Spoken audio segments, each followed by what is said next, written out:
اچھا وحی کی دو اقسام ہیں، ایک ہے وحی جلی، ایک ہے وحی خفی۔ کتنی قسمیں ہیں جی؟ دو ہیں، دونوں وحی ہیں، پر ایک جلی ہے ایک خفی ہے۔ خفی اور جلی کا مطلب کیا؟ فرمایا جسے مصطفیٰ کہے نا یہ قرآن ہے وہ جلی ہوگا، جسے مصطفیٰ کہے یہ حدیث ہے وہ خفی ہوگا۔ نہیں سمجھے آپ؟ تو پھر آئے نے ایک دفعہ سبحان اللہ کی آواز۔ میں کراچی میں آ کے کراچی والا بن جاتا ہوں، خاموشی سے تقریر کر دیتا ہوں، ورنہ ہمارا مزاج نہیں ہے۔ دو چیزیں ہیں، وہی خفی اور وہی جلی، نکلے مصطفیٰ کی زبان سے۔ سرکار فرمائے یہ قرآن ہے۔ صحابہ کا عقیدہ بھی ملاحظہ کیجئے نا، سرکار فرمائے یہ قرآن ہے، صحابہ چپ کر کے مان لیں یہ قرآن ہے۔ دیکھیں نا دو چیزیں، حدیث اور قرآن۔ قرآن وہی جلی ہے، حدیث وہی خفی ہے، لیکن نکلی دونوں مصطفیٰ کی زبان سے ہیں۔ ایک قرآن بنا جو بعینہ ہی رب کے کلمات ہیں، اور رب تعالیٰ کا جو بھیجا ہوا فرشتہ ہے جبریل۔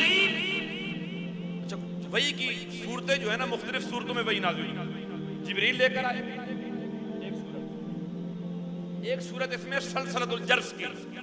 سرکار فرماتے ہیں کہ سب سے سخت ترین صورت یہ ہے، کیا ہوتا ہے؟ گھنٹیاں بجتی ہیں۔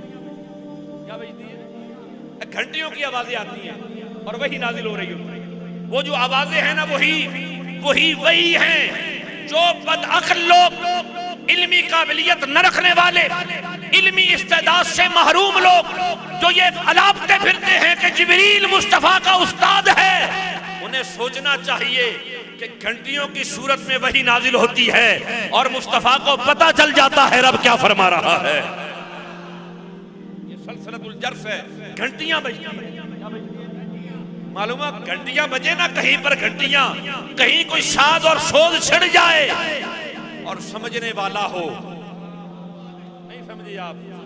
یہ بات میں نے چشتیوں کی نہیں کی، یہ بات میں نے چشتیوں کے لیے کی ہے کہ کوئی ساز سمجھنے والا ہو، کوئی سوز کو جاننے والا ہو، کسی گداز کی خبر ہو، جس کے پاس رومی کا ورثہ ہو اور جامی کا عشق ہو اور بلال کی محبت ہو، وہ سمجھ جائے گا کہ ظاہری الفاظ تو نہیں ہیں، پر محبوب محب اپنے محبوب سے کلام کیا کر رہا ہے۔